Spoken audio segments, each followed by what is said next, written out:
पटना के चर्चित व्यवसायी गोपाल खेमका की हत्या के मामले में बिहार पुलिस ने बड़ा खुलासा किया है। पुलिस मुख्यालय में प्रेस कॉन्फ्रेंस कर डीजीपी विनय कुमार ने घटनाक्रम के बारे में विस्तार से जानकारी दी।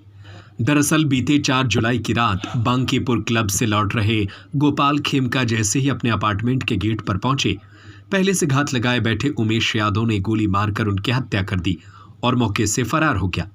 जिसके बाद गांधी मैदान में मामला दर्ज होते ही पुलिस ने तकनीकी अनुसंधान और सीसीटीवी फुटेज के आधार पर त्वरित कार्रवाई करते हुए महज कुछ दिनों में आरोपियों को धर दबोचा।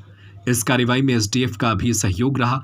एसटीएफ और पटना पुलिस की संयुक्त टीम ने जांच के दौरान घटनास्थल के आसपास लगे सीसीटीवी फुटेज खंगाले, जिससे बाइक सवार आरोपी तक पुलिस पहुंची। घटना में प्रयुक्त बाइक की पहचान उमेश यादव के नाम से हुई, जो माल सलामी क्षेत्र में रहता है। पूछताछ में उमेश ने अपराध कबूल किया और बताया कि हत्या की सुपारी उसे 4 लाख रुपए में मिली थी।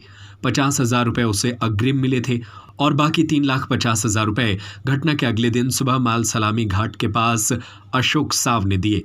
इस पूरे मामले में पुलिस ने एक अपराधी विकास उर्फ राजा को एनकाउंटर में मार गिराया।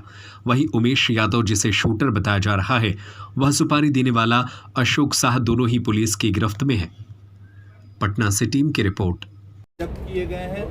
अब ये लिंक करना पड़ेगा जो मृतक के पास जो सूचनाएं हैं उनके लैपटॉप में, उनके मोबाइल में, उनसे मैच कराया जाएगा। कुछ जो अशोक साव के मोबाइल हैं, उस मोबाइल में कन्वर्सेशंस आए हैं, जिससे ये पता चल रहा है कि जमीन का भयंकर विवाद है, जिसके कारण काफ़ी तलखी चल रही है कई लोगों में। अब उन सभी चीज़ों पे अनुसंधान होगा, उनकी आवाज़ मैच करा के दिखाया जाएगा कि वो कौन सब कर रहे हैं। तो ये भूमि के जो भारी मात्रा में कागजात अशोक साव के घर से बरामद हुए हैं, वो सब हम लोग अनुसंधान शुरू किए इसमें। तो जब अनुसंधान शुरू किया गया तो जहाँ पे घटना हुई थी उसके बाद सीसीटीवी का अवलोकन किया गया और वैज्ञानिक अनुसंधान प्रारंभ करते हुए जहाँ पे रिट्रीट हुआ था उस डायरेक्शन में आगे बढ़ा गया। इसी क्रम में बढ़ते बढ़ते हम लोग जहाँ पे जो अभियुक्त था वो जो भागा था उस घर तक पहुँचे। वहाँ पे जब छानबीन की गई तो एक मोटरसाइकिल हम लोग को मिली। मोटरसाइकिल के नंबर से टैंपरिंग करने की कोशिश की गई थी। जब उस मोटरसाइकिल के पास वाले घर की सर्च की गई तो उस घर से जो अभियुक्त जो कपड़ा पहने हुए थे वो बरामद हुआ, जो जूता बरामद हुआ, मास्क बरामद हुआ।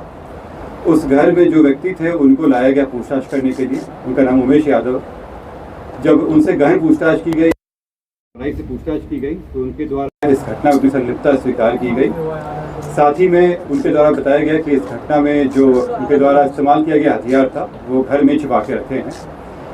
ये जब उनको बताया गया उसमें उनके घर के ऊपर वाले फ्लोर में, जो उनके भाई का फ्लोर है, घर है, उसमें एक बंद कमरे में रखे हुए थे।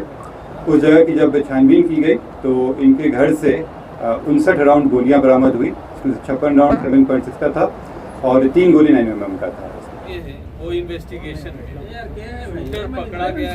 दादा संतोष दा, हम लोग के पास पुख्ता सबूत है कि यही शूटर, कौन उसको पैसा दिया, अशोक साव पैसा दिए, इसका भी पुख्ता सबूत है। मैचिंग है, बरामदगी भी है, बैलिस्टिक मैच भी हो जाएगी प्रॉपरली।